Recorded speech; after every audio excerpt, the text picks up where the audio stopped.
Ahoy neighborinos, just letting you know that you can pre-order my book Simpsons Secret on Amazon today. Their link is in the description below. When I asked you guys whose timeline you'd like to see next, I really didn't expect Milhouse Van Houten because nobody likes Milhouse. But as it turns out, there's a lot of Thrill House fans among us, so let's welcome the blue-haired dud into the timeline series. Yes! The house always wins! Now, Milhouse Van Houten is one of those rare secondary characters who creeps into almost every future themed episode, so we're privy to his entire life, from childhood all the way to his old age.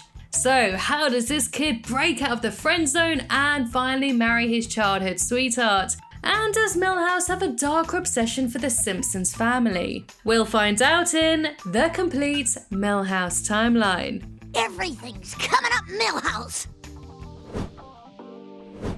Kindergarten. Milhouse was born to Kirk and Luann Van Houten, and if you thought these guys looked freakily similar, then that's because they are actually first cousins.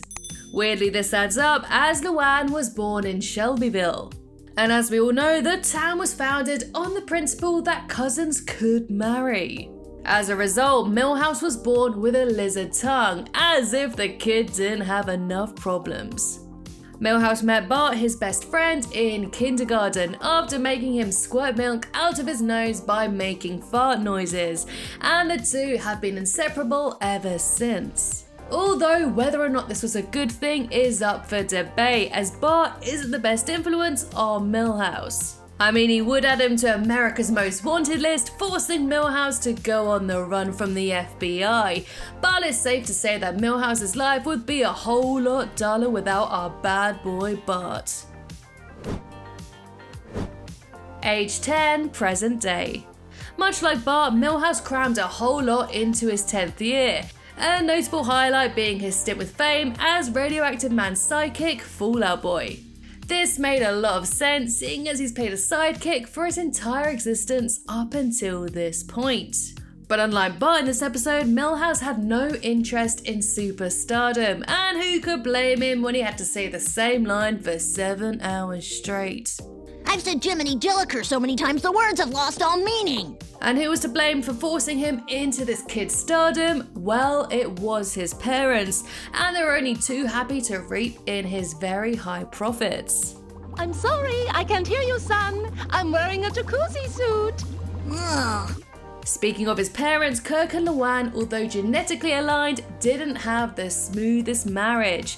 They were always arguing and poor Milhouse was always stuck in the middle.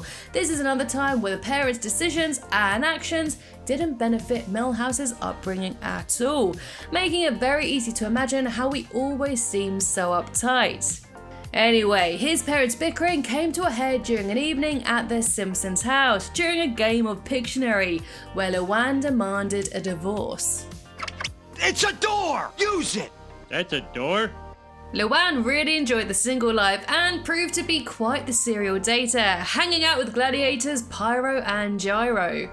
Time and time again, we can see her dating men so dramatically different to Kirk physically and emotionally, collecting dates spanning from Dr. Hibbert to the Sea Captain too. Well, the sea captain and I... Yeah, okay, I don't wanna know.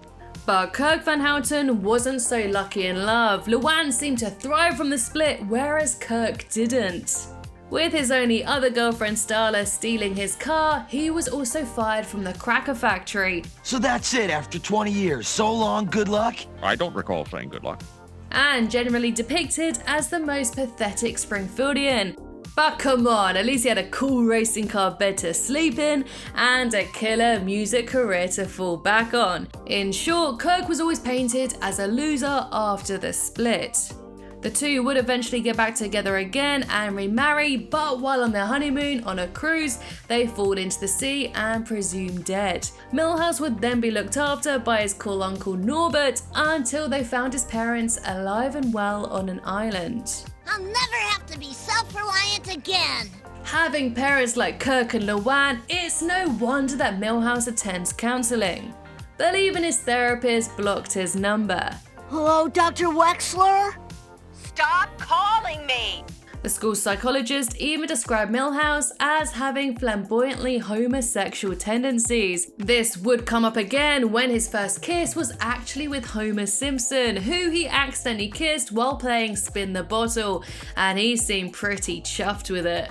My first kiss. But Throwhouse isn't so helpless in getting love with his very first girlfriend, Samantha Stinky. Stanky. Oh, right. How embarrassing for you. Milhouse, under the love spell of the brace-faced cutie, made Bart feel like a third wheel, and so sick of the lovey-dovey shenanigans, he ratted out the happy couple to Samantha's strict parents, and so condemning her to convent school.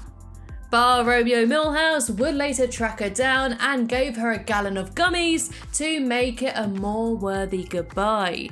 He also had a fling with Rainier Wolfcastle's daughter, Greta. Although she initially dated Bart, she turned to his best friend when he dumped her. Well, no one has to draw me a picture. Oh, but I did. But they would also break up after a little while. But it's no secret that the keeper of the key to Milhouse's heart is his best friend's sister, Lisa. A faux pas in any friendship, but that doesn't stop him from being absolutely smitten. You're more like a big sister. No, I'm not. Now, a crush is one thing, but Milhouse's obsession with Lisa borders on creepy. He will say or do anything in order just to be with her. In the Simpsons movie, Lisa fell for Irish lad Colin. When the dome eventually burst, Milhouse told Lisa that Colin had died and he could be her boyfriend instead, only for a very alive Colin to come along and burst Milhouse's very personal dome of love. As we'll see later on, Milhouse will do something much darker in order to win back her affections, so drawing very similar and bitter similarities between Milhouse and his dad. Now, before we jump into our time machine and venture into Milhouse's later years, do me a favor and click that subscribe button if you haven't done so already. It lets YouTube know that you like my videos, and it means that I can dedicate more time to make more content just for you. Think of it as your random act of kindness for the day, and I'd really appreciate it. Thank you. Age 12, teenage years. When Bart feels upstaged on his birthday by Lisa, he goes out on an angsty street lamp bashing spree with Milhouse. They are soon caught by the police and Bart escapes, leaving poor Milhouse to be hauled into juvie. This is to be expected from Bart, as it always seems as though he takes advantage of Milhouse, making him look after his old decrepit warehouse for hours on end, as well as allowing him to take the fall in the good, the sad and the drugly. Bart asks Milhouse to help him loosen all the bolts in the school, which causes everything to fall apart. Bart manages to escape, but poor Milhouse is caught and suspended. Instead of admitting his own role in the crime, Bart promises to visit him every day, but he soon breaks this promise too. Why didn't you come to visit me, Bart? Their friendship is hugely imbalanced, and Milhouse is largely submissive to Bart. Now, I think personally that this is because Bart is Milhouse's only consistent relationship in his life, and therefore Milhouse clings on to him for dear life. Aged 18, Milhouse graduates. Juvie can do a whole lot to a person, and so Milhouse got super duper ripped. It also seems to be the turning point for Milhouse's and Bart's relationship. As his future progresses, his submissive tendencies shift solely to Lisa. But good for him, as Milhouse achieved the impossible in dating Lisa, his lifelong crush. We learn that he won her affections by saving her from a fire, which you would later find out is something he caused, which is a huge red flag if I ever saw one. Thankfully, she broke up with him after prom, but caused him to fly into a murderous rampage, and so showing his amped up rage, which has been building up since his childhood. Later on, when Lisa has her scholarship taken away, she feels hopeless, and so turns to Milhouse. He encouraged her to give up on all of her dreams and stay with him forever in Springfield. But when Bart sees a vision of his sister marrying Milhouse and having a terrible life, he rushed over to save her from making a big mistake, grabbing her just before she can kiss Milhouse. Age 25, Milhouse gets a job. After graduating college, Milhouse got a job as the new head of nuclear safety inspection at the power plant, where he was now Homer's boss. When Homer informs Milhouse that Lisa is getting married, he is crushed, seeing as she previously told him that she never wanted to get married. I think Milhouse takes great delight in bossing Homer around, seeing as how much he bullied him as a kid. Hey! He looks just like you, Poindexter! Homer was always teasing Milhouse, to the point where he even tried to run him over with his car. You know, I've never liked that little wiener Milhouse. It also goes to show that if Milhouse can't be interwoven into Lisa's or Bart's life, he'll go to any length, even interweaving himself into another Simpsons life, once again painting a very sinister growing obsession with the Simpsons family. Or is it? Age 40, married to Lisa. Milhouse has finally found a way to put a ring on Lisa Simpson, as the two are now married. Now, I don't know if it was due to him threatening her with fire again, holding Snowball Gazillion at ransom, or something else entirely. What's even crazier is that they have a daughter named Zia. But do not worry, viewers, Zia is made up of the best of their genetic material, which basically means that none of her is Milhouse. Now, I've gone into great detail on Milhouse's and Lisa's married life in Lisa Simpson's timeline, so I won't go into too much detail here and bore you guys, but feel free to catch up on that video after this one. This marriage probably didn't please Bart very much, as the bleak future he tried to save her from had come true, which may explain why we don't see him and Milhouse hanging out very much from this point. Now, I just want to say that I know the future episodes aren't technically canon, so maybe this might be retcon later. But like I mentioned before, I absolutely hate that Lisa ends up with Milhouse. They have absolutely zero in common. And you can see just how unhappy Lisa is in the episode. The only time she sees interest in him as an adult is when he's bitten by a zombie, turning into the Walking Dead. As a result, he's braver and more caring. Old Milhouse would have been helpless with an asthma attack. It says a whole lot that her husband has to be brain damaged in order for her to like him. So come on guys, what do you think? What do you think about the whole Milhouse and Lisa pairing? Let me know in the comments below. Age 45, Secretary Van Houten. Cutting to a few years later, Lisa is now President of the United States. Yes, it actually happened. And who is right by his side? Secretary Van Houten, of course. I guess they found a cure for zombieism after all. The future-themed episodes of The Simpsons are kind of all over the place, and the continuity is strenuous at best. So it's unclear if Milhouse and Lisa are even married here, or if their daughter Zia even exists.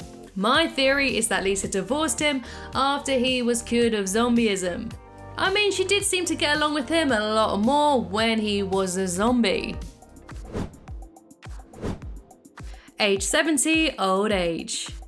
25 years later, after Milhouse's relationship with Lisa is far gone into the past, his relationship with Bart has blossomed into old age, despite everything Bart has put him through throughout the years and Bart's hatred of him of being with Lisa. The two now live together in the retirement home. Bart is constantly bragging about his glory days playing baseball, catching that famous ball that won the game. But as it turns out, that game was all rigged. Fed up with his gloating, Milhouse bursts his bubble and Bart begins to cry, and so Milhouse takes it back. His relationship with Bart fluctuates like any childhood friendship, but his strong tether to them never slacks. Whether you think there's a darker side to his obsession or an innocent adoration, it's one to be explored and pondered upon. I personally see him as a kind-hearted, loyal friend who has suffered many traumas that have shaped him into who he is, freaky, creepy, or not. We can even draw several similarities between him and his dad, such as their short temper, love for stronger women, and the fact that they're both attracted to their relatives. Yeah, that's right, as an FYI, Milhouse is distantly related to Lisa by his great-great-great-great-great-grandmother, Eliza Simpson. Anywho, on that creepy note, thanks for joining me in tracing the complete timeline of Milhouse. And finally, I'd like to say a big thank you to my newest Flying Hellfish members, Molly Fanton and Jack Fuller. Thank you so much for helping support the channel, it really does mean a huge amount to me. And of course we have the whole crew here. Let me introduce you to Timothy, who owes but Zane, Liam, One Drama Boy, Steve, Charlie, Sean, Andre, Stefan, Robert, Ashley, Glenford, Devin, Gadrak, Stephen, Edward, Anthony, Nicola, Jeffrey, Dominic, Cody, Jakku Star, Game Boss 49, Chaz, Jeff, Gil, Shadu, Murray, Paul, Henry, Frank, Lucas Z, Omar, Eric, Thomas 88, Dave, Samantha, Rayleigh, Laurent, Alexander, Daniel, Charlie, Brendan, Bendy, Jessica, Shivendra, Holly and Jason.